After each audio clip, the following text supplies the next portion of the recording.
Λοιπόν, θα σας πω όσο ετοιμάζομαι για αυτή την περίφημη μάσκα ρυζιού, την οποία την έχω εδώ πέρα. Έχω πάρει αυτό από ένα δεν μου αρέσει αυτό.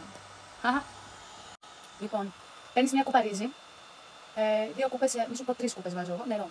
Τα βράζεις όλα αυτά. Ωραία, τέλεια. Δεν βάζεις αλατική, τι να το φας. Το μυστικό θα σας πω μόνο ένα μυστικό. Θα σας τα πω όλα. Όμως χυλός, δεν το θέλουμε τώρα να το φάμε. Δεν βάζουμε αλάτι και μαλακίες. Ωραία, τέλεια. Και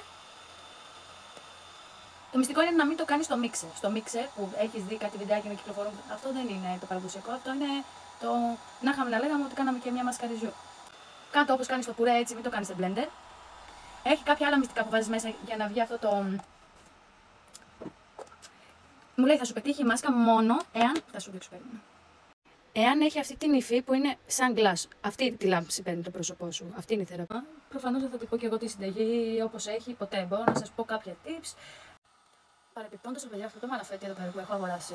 Είναι τέλειο. Δεν υπάρχει, δεν έχω τύχα, παιδιά. Τίποτα. Τελικό. Τρελή επένδυση για τον εαυτό σου. Λοιπόν, αφού τελειώσαμε. Μπορώ να πάρω το δίπλα. Μυρίζω καμένη τρίχα. Βοηθάει πάρα πολύ σε όλο το να κάνετε αποτρίχωση προσώπου. Μπορείτε να κάνετε και κερί. Η συνταγή πέτυχε. Εγώ παίρνω τέτοια και τα βάζω στο πρόσωπό μου. Και είναι παγωμένο. Και είναι ό,τι πιο λαμπερό έχω βάλει στο πρόσωπό μου.